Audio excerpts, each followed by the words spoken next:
Nós vamos iniciar esse retorno, esse reinício da nossa igreja, né? Alguns pastores têm falado, é quase que a gente tivesse que plantar novas igrejas. Então esse reinício, pensando no início de Jesus aí. Vamos ler responsivamente? Por favor, me ajudem aí. Lemos assentados, reverentemente. Eu lerei os versículos e os irmãos respondem com os pares aí. A seguir, foi Jesus levado pelo Espírito ao deserto, para ser tentado pelo diabo. E depois de jejuar 40 dias e 40 noites, teve fome. Então o tentador, aproximando-se, lhe disse: Se és filho de Deus, manda que estas pedras se transformem em pães. Jesus, porém, respondeu: Está escrito, não só de pão viverá o homem, mas de toda a palavra que procede da boca de Deus. Então o diabo levou a cidade santa, colocou-o sobre o pináculo do templo E lhe disse: Se és filho de Deus, atira-te abaixo, porque está escrito: Aos seus anjos ordenará a teu respeito que te guardem, e eles te susterão nas suas mãos, para não tropeçarem em alguma pedra. Respondeu-lhe Jesus: Também está escrito: Não tentarás o Senhor teu Deus. Levou ainda o diabo a um monte muito alto, mostrou-lhe todos os reinos do mundo e a glória deles. E lhe disse: Tudo isto te darei, se prostrado me adorares. Então Jesus lhe ordenou: Retira-te, Satanás, porque está escrito: Ao Senhor teu Deus adorarás, e só a Ele darás culto. Com isto o deixou o diabo, e eis que vieram anjos e o serviram. Amém.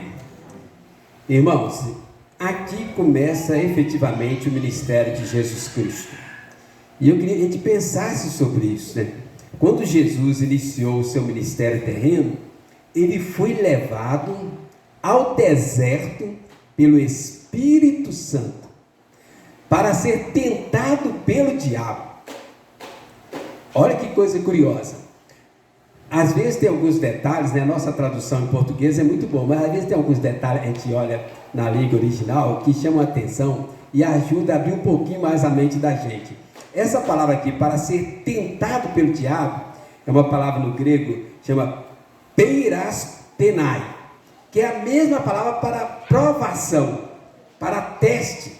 Então, a mesma palavra que é usada para tentado, é usado para prova e para teste. Ou seja, ao mesmo tempo que o diabo estava tentando Jesus, muito atrevimento da parte dele, ao mesmo tempo Deus estava provando Jesus. Por isso que foi o Espírito Santo que o levou ao deserto para ser tentado. Então, irmãos, guarda isso aqui, para a gente começar a pensar aqui. A tentação oferece tanta oportunidade de maturidade espiritual quanto de queda. A mesma circunstância que fortalece uns, derruba outros. Eu tenho pensado muito sobre isso nessa pandemia. Dessa pandemia, muitas pessoas vão desviar e vão afastar, mas muitas pessoas vão se fortalecer. Eu estou orando e eu estou crendo, e Deus vai levantar uma nova geração que a gente nunca viu na história da humanidade de crentes, amém? Eu estou crendo nisso, irmãos. Eu tenho convivido, tenho encontrado pessoas assim, pessoas mais apaixonadas, pessoas apegadas a Jesus, pessoas dispostas a matar Golias, entrar na cova do leão, mudar o mundo. Eu creio que nós vamos ver isso, irmãos. Ao mesmo tempo, a mesma circunstância que derruba uns, também fortalece outros. Muito interessante. Jesus foi levado ao deserto para ser tentado pelo diabo, mas ao mesmo tempo Deus estava provando, testando, capacitando Jesus. E nesse momento aqui, irmão, já estava garantida a história de Jesus, a vitória de Jesus. Nesse momento define toda a história de Jesus, tudo o que ia acontecer nos próximos 3 anos da vida de Jesus, tudo resume nesse começo aqui. E nós vamos pensar um pouco sobre isso, né? Eu queria ler um versículo, olha, 1 Coríntios 10, 12, 13, olha o que diz para vocês verem. Aquele, pois, que pensa estar em pé, veja que não caia. Não vos sobreveio tentação que não fosse humana, mas Deus é fiel, e não permitirá que sejais tentados além das vossas forças. Pelo contrário, juntamente com a tentação vos proverá livramento, de sorte que a possais suportar. É a mesma palavra usada lá em Mateus 4, que o diabo estava tentando Jesus. Provação. Então, irmãos, a gente possa entender isso aqui, ó. A tentação de Jesus também era uma provação. E essa tentação que Jesus passou é a nossa tentação do dia a dia. Nós vamos pensar aqui em 3 aspectos dessa tentação. A tentação de Jesus é a nossa tentação no dia a dia. Alguns caem, mas alguns fortalecem, cresce, amadurece e avança. A mesma tentação. Então esse é o nosso tema hoje. A tentação de Jesus é a nossa tentação do dia a dia. Alguns caem, mas alguns se fortalecem, cresce, amadurece e avança. Amém? E a gente entender isso, irmãos, vai nos fazer mais preparados para vencer as tentações, para vencer o pecado, para crescer no conhecimento, crescer na graça de Deus, né? Todo pecado que a gente puder imaginar começa com um desses 3 aspectos da tentação de Jesus. Pastor, o senhor falou todo. Qualquer pecado da raça humana, desde Adão e Eva até a volta de Jesus, tem base numa desses 3 aspectos da tentação de Jesus. Você pode fazer um link, vai ser, olha, qualquer pecado que uma pessoa pensar tem a ver com um desses 3 aspectos da tentação de Jesus. O Evangelho de Mateus, ele tem uma característica interessante. Ele foi escrito para mostrar que Jesus é rei e Messias. Foi escrito para o povo judeu, mas vale para todos nós, em todos os tempos. Então, nós pegamos aqui nesse aspecto aqui, olha, Mateus já começa colocando Jesus é rei, sobre tudo, sobre todos, ele é o Messias, e ele está aqui vencendo, vence as tentações, e a partir daqui, Mateus vai colocar Jesus sempre reinando, sempre vencendo, sempre dominando, sempre soberano, em todas as circunstâncias. Só para a gente entender um detalhe, irmãos, antes da gente compartilhar esses 3 aspectos aqui, quando Deus criou o mundo, ele entregou nas mãos do homem, para cuidar, governar, administrar. O homem perdeu, caiu na tentação e o diabo assumiu o controle. Jesus é o segundo Adão, que ele vem para tomar de volta aquilo que pertence a Deus. Deus nunca perdeu o controle. Então Jesus, ele vem, inicia o seu ministério, já mostrando para o diabo o lugar dele. Aqui não, Satanás. Quem manda sou eu. Eu sou Jesus, né? Na perspectiva de Mateus. Eu sou o rei desse negócio todo aqui. O diabo é o usurpador. Jesus mesmo falou que que o mundo pertence ao maligno. Paulo falou que ele é o Deus desse século. Mas Jesus vai dizer, eu mando nesse negócio. Então ele já começa o ministério definindo todos os pontos, todas as questões, colocando os pingos nos is, e a partir daqui, irmãos, toda tentação, ela baseia nisso aqui. Às vezes o diabo muda a roupagem, a forma, mas sempre tem isso aqui. O diabo não tem tanta criatividade assim, irmãos. o apóstolo Paulo fala assim, ó, nós não ignoramos as astúcias de Satanás. Ele não tem criatividade, é na base da repetitividade. Que eu quero que a gente entenda, essa tentação de Jesus é o que acontece conosco todo dia. Se a gente entendê-la, nós estaremos mais aptos a vencer as nossas tentações do dia a dia. A minha oração e a vontade de Deus é que a gente não caia, mas a gente vença, cresça, amadureça, avança. Amém? Então vamos pensar aqui nos 3 aspectos da tentação aqui. Primeiro está no versículo 3 e 4. Vamos ler juntos aí? Versículo 3, versículo 4, Mateus 4. Numa só voz. Então, tentador, aproximando-se, lhe disse: se és filho de Deus, manda que estas pedras se transformem em pães. Jesus, porém, respondeu: está escrito, não só de pão viverá o homem, mas de toda a palavra que procede da boca de Deus. Primeira tentação aqui de Jesus, que é a nossa tentação do dia a dia: satisfazer os desejos da carne. Irmãos, tem um detalhe aqui muito curioso, já vi outros pastores comentando, mas às vezes a gente falha um pouquinho em entender a tradução. A tentação aqui não é se Jesus é filho de Deus.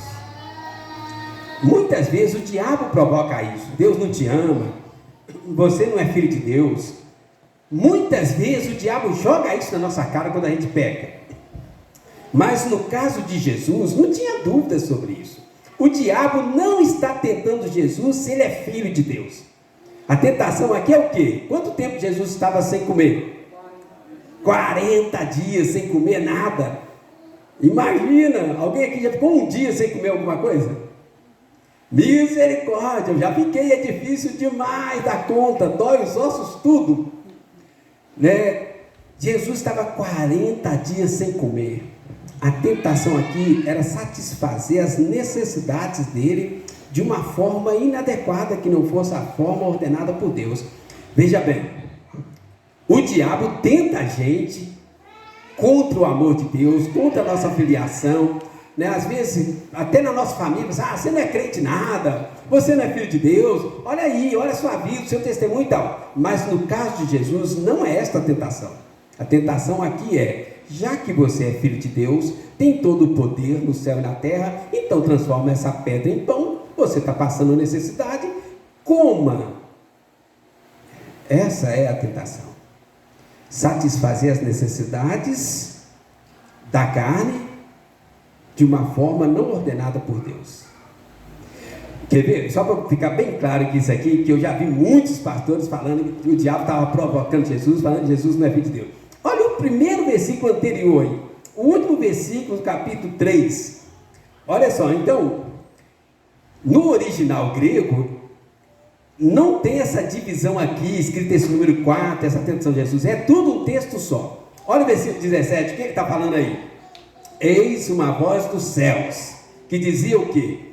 Este é o meu filho amado, em quem me comprazo. Então estava muito claro, o diabo não ignorava essa afirmação, e aí já entra na tentação de Jesus, entende? A palavrinha no grego aqui é ei, que a gente traduzir é ser, estar, que é um paralelo com do grego com o inglês, do verbo to be. Então a ideia aqui, uma outra tradução mais forte seria assim: já que você é filho de Deus, então satisfaça os seus desejos. Você está aí 40 dias sem comer pão, né? Você está passando uma necessidade, você já fez o sacrifício, já cumpriu, agora satisfaça. Então ele está falando aí, você está fazendo uma afirmação: já que você é filho de Deus, você tem o direito de fazer isso. Já ouviu isso? Essas igrejas neopentecostais? Já que você é filho de Deus, você pode, faça, né? Determina. É isso que o diabo está falando.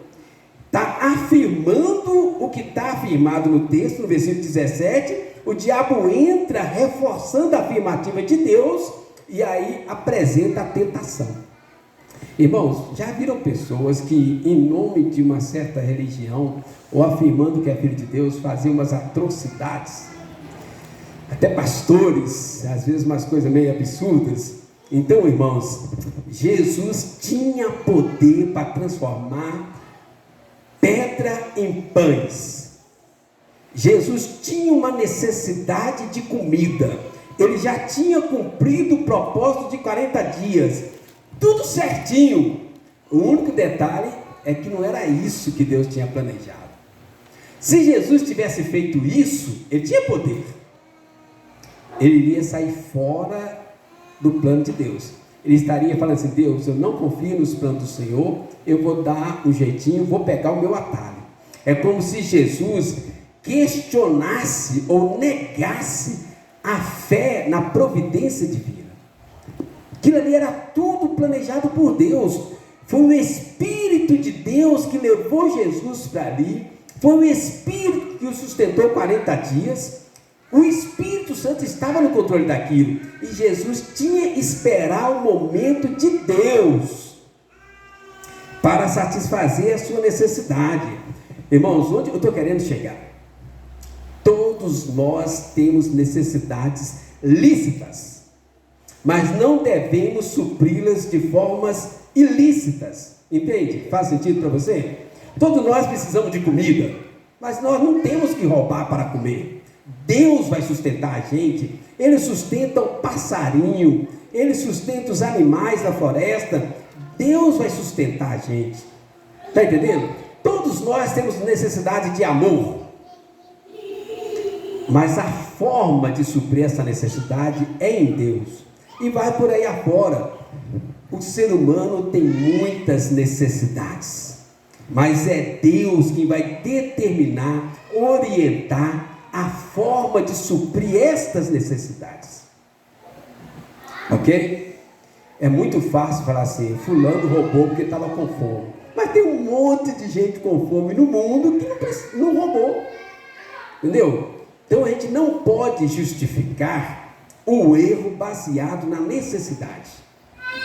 Já viu homens que caem em adultério e dizem: ah, mas minha esposa, né, tem 2 meses não faz sexo comigo, pastor. Nenhum homem aguenta. Mentira! Deus dá graça para qualquer necessidade.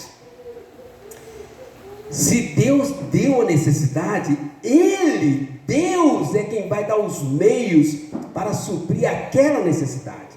Nós não precisamos nem devemos pegar atalhos. Guarda essa frase aqui, ó. No reino de Deus, os fins nunca justificam os meios. Deus dá os meios para suprir os fins. Vem de Deus. O nosso papel é confiar em Deus. Então, a grande questão é: você tem uma necessidade, você tem uma carência. Como você irá satisfazer essa necessidade? Do seu jeito ou do jeito da palavra de Deus? Essa é a grande tentação que o diabo está colocando aqui, e é a nossa tentação de cada dia.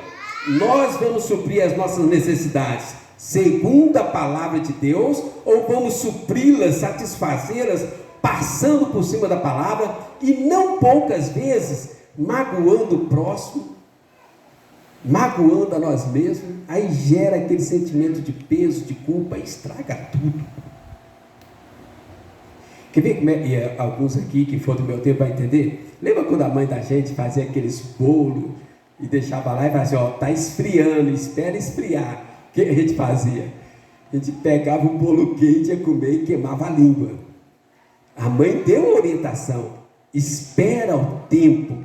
A gente nunca esperava o tempo. Pelo menos na minha casa era assim. Eu não sei na casa de vocês, né? Porque na minha casa nós éramos 8 irmãos, 5 homens. Se fosse esperar esfriar, você ficava sem. Então, às vezes a gente quer fazer desse jeito, igual uma criança rebelde, uma criança insensata, uma criança que não pensa nas consequências. Estou dando esse exemplo aí, mas poderia dar 1000 outros exemplos semelhantes a esse. Que tem uma necessidade, tem uma oportunidade, mas nós temos que esperar o tempo da oportunidade também. Jesus fez tudo de acordo. Já foi a primeira paulada na cabeça de Satanás aqui, e ele ainda atrevido tentou mais 2 vezes aqui. Irmãos, esse foi um grande pecado de Israel no Antigo Testamento.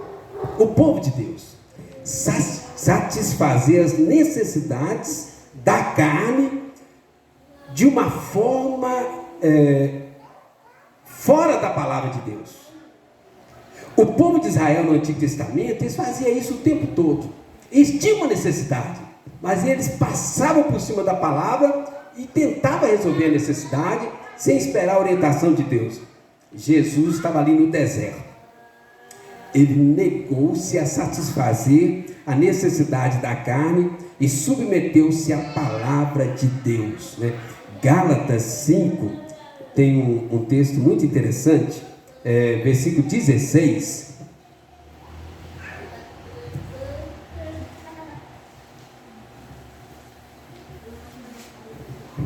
Irmãos, olha que interessante isso aqui, para a gente fechar esse ponto aqui, olha.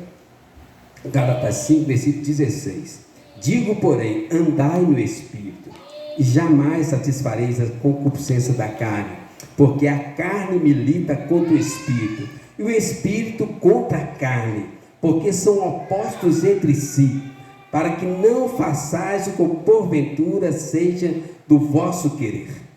Entende? A carne milita contra o Espírito. Deus tem algo para nós, e vai ser do jeito de Deus, no tempo de Deus, na hora de Deus, conforme a vontade da palavra de Deus. Nós não podemos nem devemos pegar atalhos, ou vai queimar a língua, literalmente no meu caso. Na Bíblia está cheio de exemplos disso, né? Salomão, ele passou por cima da palavra de Deus, e diz a Bíblia que na velhice, ele se deixou seduzir e se afastou da vontade de Deus. Por outro lado, nós temos exemplos tremendos também, poderia dar muitos, né? Então, só para fechar aqui com um exemplo aqui, José, 17 anos no Egito, depois de tanto sofrimento, tanta dificuldade, ele tem uma oportunidade. Os hormônios à flor da pele, mas não era a forma de Deus. E ele falou: como pecaria eu contra Deus? Ele tinha uma necessidade, ele tinha uma carência. Ou vocês acham que José não estava carente naquele tempo? 17 anos, vendido como escravo, jogado na cisterna, abandonado pelos irmãos, esquecido no mundo, sofrimento após sofrimento. José estava com o coração cheio de carência, de saudade. Quando ele reencontra os irmãos, ele não tem nem voz para falar, ele se desanda a chorar. Mas ali aparece uma oportunidade dele preencher sua carência, mas não era a forma de Deus. E José não cedeu àquela tentação, e nós não devemos ceder também, irmãos. Amém? Vamos mais um, versículo 5. Lá em Mateus 4, versículo 5 até o 7. Eu vou ler um, vocês lêem o outro aí. Então o diabo o levou à cidade santa, colocou-o sobre o pináculo do templo. Se és filho de Deus, atira-te abaixo, pois está escrito: aos teus anjos ordenará a teu respeito que te guardem, e eles segurarão nas suas mãos, para não tropeçares na uma pedra. Respondeu-lhe Jesus: também está escrito: não tentarás o Senhor teu Deus. Irmãos, a segunda tentação aqui, olha, satisfazer a nossa religiosidade. O que é isso? Primeiro, satisfazer as necessidades da carne, de uma forma ilícita. Todos nós temos carências, necessidades dadas por Deus, mas é Deus que vai suprir. Segundo, satisfazer a necessidade da religiosidade. Religiosidade, irmãos, é a tendência ou a necessidade que nós temos do espiritual e de tentar usar as coisas espirituais, usar a religião para aplacar o nosso coração, para apagar a sede de Deus que está dentro de nós. Satisfazer a religiosidade. Em Eclesiastes 3:11 diz que Deus colocou a eternidade no coração do homem. Ou seja, dentro de cada ser humano há um vazio que só pode ser preenchido por Deus, com os meios de graça, a oração, a palavra, a comunhão dos irmãos, a adoração. Dentro de nós tem essa carência, esse desejo, mas muitas pessoas, não poucas, como o grande exemplo dos fariseus, as seitas, tentam satisfazer esse desejo de Deus, esse vazio de Deus, tenta satisfazer de uma forma religiosa. Como assim? Você já viu como às vezes o pessoal das seitas são muito mais dedicados do que os crentes em alguns aspectos, nas boas obras. Hoje pela manhã eu fui lá, estava lá no Alto da Cruz, na nossa outra igreja, dando Santa Ceia. Quando eu cheguei, tinha uma turma de católicos reunidos lá, fazendo umas coisas lá, porque a nossa igreja lá está na praça, Eu fiquei olhando, gente, a gente tem vergonha de sair na rua para evangelizar. Está ali aquela turma de católicos lá, fazendo aquelas coisas com a santa e tal. Mas isso deveria humilhar a gente. Nós conhecemos a verdade, mas não temos a coragem. Eles não conhecem a verdade, mas eles fazem qualquer coisa para satisfazer esta sede da religiosidade, fora da palavra de Deus. No caso aqui, Satanás está fazendo a proposta para Jesus. Já que você é filho de Deus, está conectado com o Altíssimo, então manda os seus anjos vir te socorrerem. E de fato vai concluir assim: os anjos irão socorrê-lo. Só Jesus assim, eu não preciso disso, E rebate na palavra. Irmãos, o pecado quebrou a comunhão do homem com Deus, nos afastou de Deus, e os homens passaram a inventar meios, formas, inúmeras formas, para tentar se religar a Deus, conectar a Deus, sem Jesus. E aí vem a frustração, a depressão. Por que o comunismo ele luta tanto contra Deus? Por que não poderia ser uma coisa com Deus? A frustração, esse desejo de tentar satisfazer o coração humano sem Deus, sem Jesus, gera uma frustração, gera uma depressão. E aí, irmãos, não tem limite para a imaginação humana. Não tem limite para a imaginação humana. Há pouco tempo, um tempo atrás, na nossa igreja, no Alto da Cruz, teve uma missionária, Lucilene. Ela estava vindo da Índia. Assim, lá na Índia, isso aí eu não sei como eles chegaram nesse número, mas dizem que tem 33 milhões de deuses. Olha a imaginação humana para tentar satisfazer a carência de Deus com invenções humanas. 33 milhões de deuses. E Isaías fala que o ser humano é muito curioso. Ele vai na floresta, pega uma árvore, corta a árvore, metade ele usa na fogueira para aquecer a comida, para aquecer o corpo físico, e a outra metade ele faz um Deus, se ajoelha, prostra e faz pedidos. Olha a loucura da idolatria. Mas, irmãos, qualquer um de nós corre esse risco se estiver sem Jesus. O apóstolo Paulo, em Atos 17, quando ele chega em Atenas, salvo engano, ele chega ali em Atenas, e aí ele fica admirado com a quantidade de deuses. E tinha um Deus que chamava ao Deus desconhecido. Não satisfeito com tantos deuses que eles tinham, eles criaram um altar ao Deus desconhecido.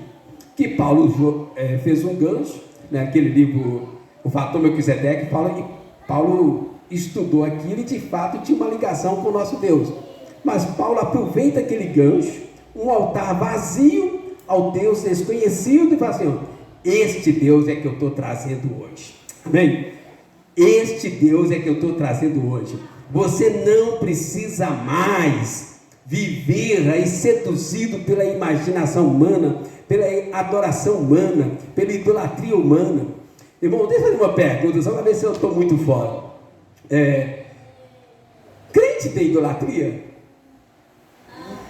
Muita, né? A Bíblia fala que a nossa idolatria é um pouco diferente, está dentro do nosso coração. Irmãos, então veja bem, onde eu estou querendo chegar aqui. O ser humano, sem Deus, ele vai criar meios para tentar satisfazer o vazio de Deus no coração. O não crente faz ídolos de todas as formas, e o crente que não está em comunhão com Deus, ele também cria ídolos dentro do coração. Irmãos, me perdoa, não sei se alguém vai gostar ou não vai gostar. Por que é esses mega pregadores proliferando? Idolatria. Só a gente não tem coragem de falar isso. O pastor fala isso, é doido. Nós vemos uma idolatria de pregadores. Idolatria. Não bastavam os ídolos pagãos, nós também, irmãos, estamos criando ídolos em nosso coração. O povo de Israel, que era o povo de Deus no Antigo Testamento, quando eles estavam no deserto, eles ficaram tão viciados na religiosidade que eles perderam a conexão do eterno e começaram a inventar ídolos. Irmãos, olha a loucura. O povo de Deus, eles fizeram ídolos de madeiras, fizeram bezerros de ouro e fizeram uma serpente, se prostraram e adoraram. Eu estou falando do povo de Deus, não estou falando de pagão. Eles conheciam a palavra de Deus, conheciam a vontade de Deus, eles tinham a instrução de Deus e eles fizeram ídolos e se ajoelharam e prostraram. É lógico, os ídolos modernos são diferentes, mas o nosso coração, irmãos, se a gente não preencher com Jesus, com as coisas de Deus, o nosso coração é uma fábrica infindável de ídolos. Às vezes o nosso ídolo é a nossa família, às vezes o nosso ídolo pode ser o namorado, a namorada, às vezes é o dinheiro, às vezes os estudos, e vai por aí afora, né? Poder fazer uma lista enorme. O que eu estou querendo deixar para você é que isso aqui, dentro do coração de cada ser humano, tem um vazio que só Deus pode preencher com Jesus Cristo. E quando nós não preenchemos esse vazio com Deus, nós começamos a buscar outras coisas para colocar no nosso coração, que nós chamamos isso de religiosidade. Então, às vezes, você pensa assim, por que uma pessoa tem tantos bens materiais? Por que uma pessoa paga tão caro no celular? Por que a pessoa troca de carro todo ano? Por quê? Porque é tentar preencher o vazio com ídolos, sem Deus. Irmãos, o que eu estou querendo deixar bem claro, tem um vazio dentro de você e só Deus pode preencher. Se você não andar conectado com Deus, a sua mente, o seu coração vai te seduzir, vai te iludir, vai te enganar, e você vai se apegar a outras coisas inconcebíveis, às vezes absurdas. Então, satisfazer as necessidades da carne, que são lícitas, mas é Deus que vai dar os meios. Satisfazer a religiosidade sem Jesus, né, é a segunda tentação. E a última aqui, satisfazer o nosso ego. Versículo 8 até o 11, me ajudem aí também. Levou ainda o diabo a um monte muito alto, mostrou-lhe todos os reinos do mundo e a glória deles. E disse, tudo isso te darei, se prostrado me adorares. Então Jesus lhe ordenou, retira-te, Satanás, porque está escrito, ao Senhor teu Deus adorarás e só a Ele darás culto. Com isso o deixou o diabo, e eis que vieram anjos e o serviram. Amém. Satisfazer o nosso eu o nosso ego, o nosso orgulho. Irmãos, eu arrisco e atrevo a dizer, qualquer pecado que uma pessoa cometer tem a ver com um desses três: satisfazer as necessidades de uma forma ilícita, satisfazer a religiosidade sem comunhão com Jesus e satisfazer o nosso eu, o nosso ego. O que é isso? A tendência de achar, de querer ser melhor do que os outros. Por que existe racismo, bullying? Por que existe feminicídio? Tudo isso tem origem no nosso eu, no nosso ego. Eu sou melhor, eu mando, por isso você é isso, você é aquilo. Tudo isso tem origem lá no nosso orgulho, né? Achar que é melhor, maior ou superior aos outros. Foi assim que aconteceram as grandes guerras mundiais. Essa é a competição mundial dos países, né? Achar que é melhor do que os outros, querer aquilo que não é seu. Irmãos, o diabo ofereceu isso para Jesus. Eu não sei, às vezes eu não sei se a Bíblia tem um pouco de humor, não, viu? Ou muito humor. É muito atrevimento do diabo, né? Oferecer para Jesus o que já era de Jesus. O diabo sabia disso. O Antigo Testamento repete várias vezes, né? O Salmo 24:1, 1 Crônicas 29, né? Que Jesus é o Senhor, soberano, Criador dos céus, da terra e tudo que neles há. Jesus é o dono disso tudo. Ele deixou o diabo usurpar um pedacinho do norte por alguns minutos. Mas o diabo achava que podia. Ele já levou uma pancada lá no céu, foi mandado na terra, e agora ele quer tentar seduzir. Se você me prostrar e me adorar, eu te dou essa glória toda. Eu não sei se ele é muito burro ou muito atrevido. É tudo de Jesus. Sempre foi, nunca deixou de ser. Jesus deixou ele pegar um pedacinho ali das mãos de Adão, mas Jesus nunca perdeu o controle. Tudo pertence a Jesus por direito de criação. Colossenses 1, versículo 15 e 16 fala isso, né? Tudo foi feito por meio dele, tudo pertence a ele, sem ele nada foi feito, né? Ele está no controle de tudo, sempre esteve, nunca deixou de estar. Mesmo quando Adão cedeu, irmãos. E é uma coisa interessante, né? Adão estava no jardim do Éden. Adão tinha todas as condições para não pecar, mas pecou. Por que ele pecou? O ego. O diabo tentou ir lá no eu, no ego. Se você comer dessa fruta, você será o quê? Igual a Deus, né? C.S. Lewis tem uma frase muito interessante. Ele fala assim, olha, humildade é uma coisa tão difícil, mas tão difícil, que nem o primeiro anjo teve no céu, nem o primeiro homem teve na terra. Mas Jesus, irmãos, ele esvaziou-se de si mesmo para vir na terra, amém? Ele já veio por completo. Quando o diabo ofereceu isso, ele descartou imediatamente. A tentação nem fez cócegas em Jesus. Repare que Jesus nunca negou que o diabo tinha usurpado uma parte. Mas aqui, Deus olha, tudo isso é meu, pertence a mim, né? O diabo tinha uma parte por usurpação.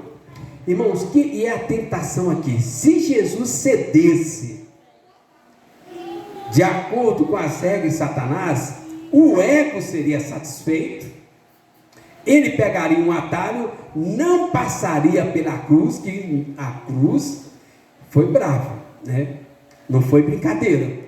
Se Jesus cedesse, ele ia reinar sem passar pela cruz. E aí quebrava todo o plano de Deus, desfazia toda a glória de Deus.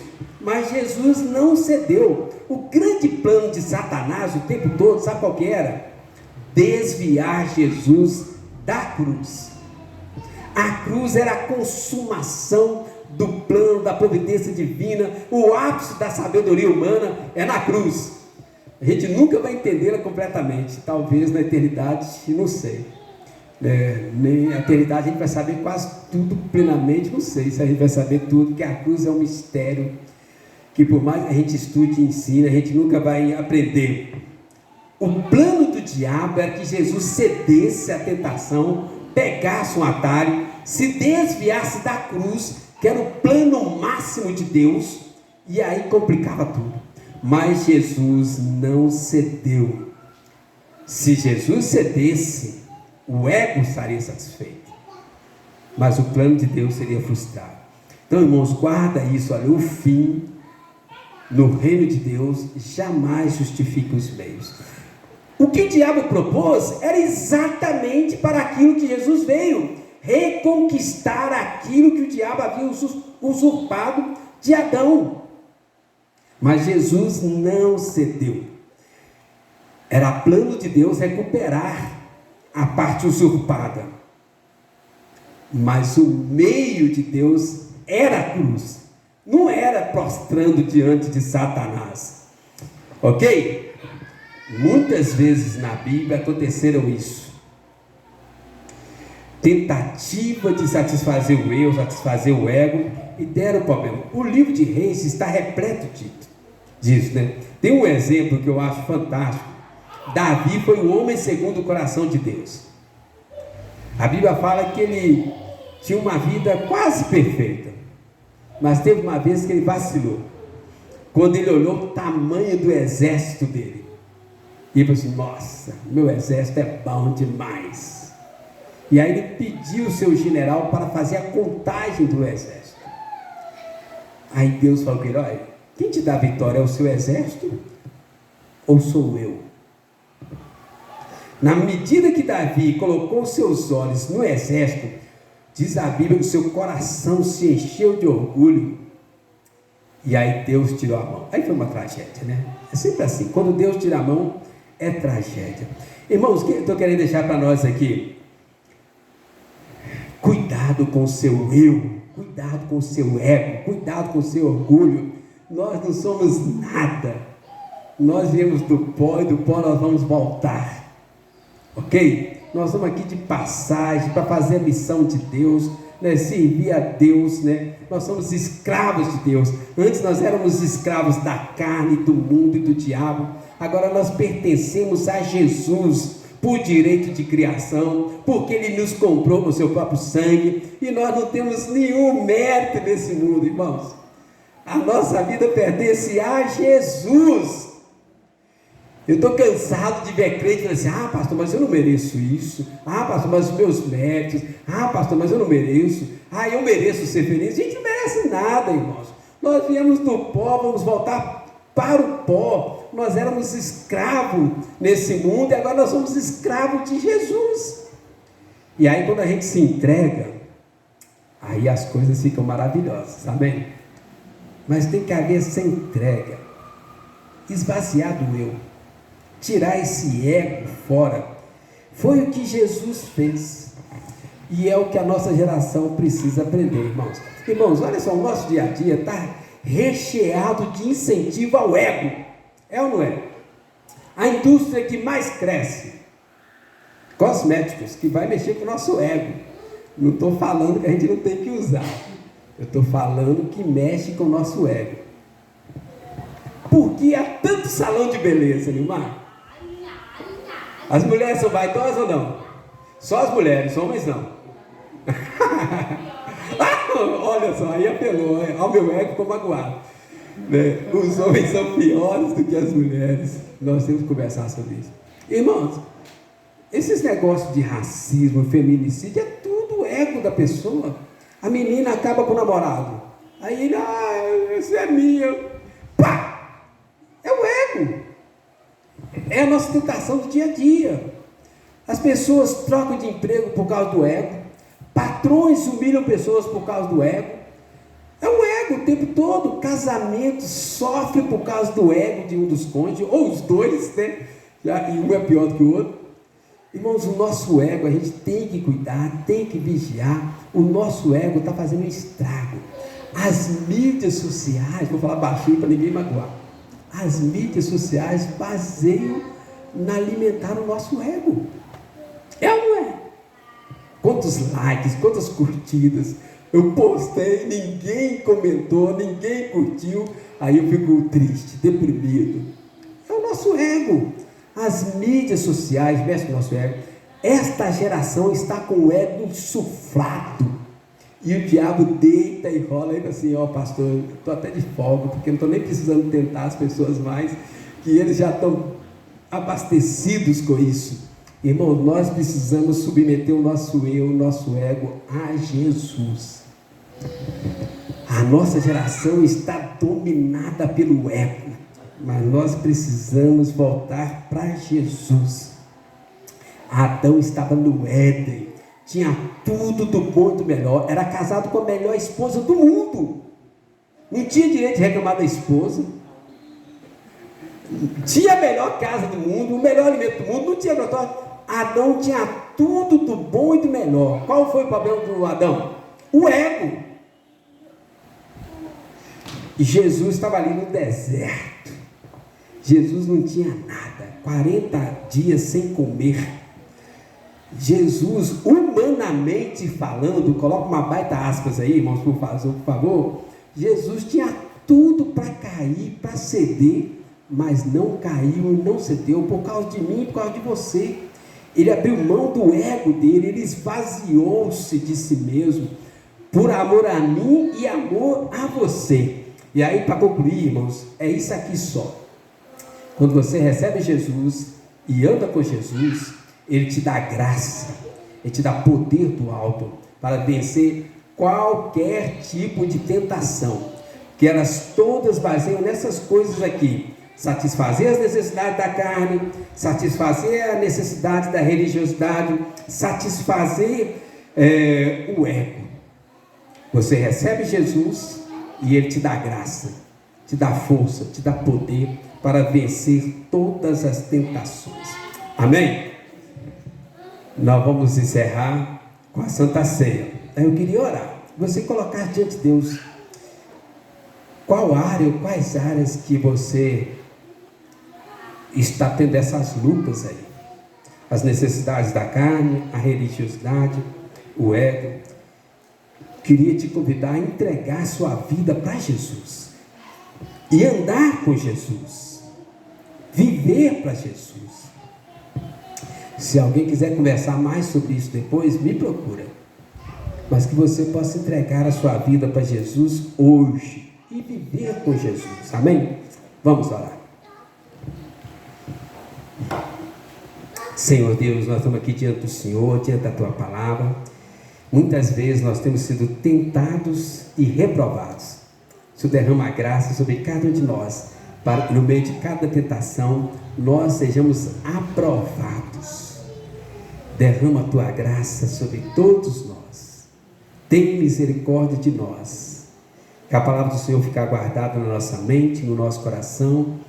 O Senhor nos conceda a graça. Abre a nossa mente, nosso coração, para guardar essa palavra.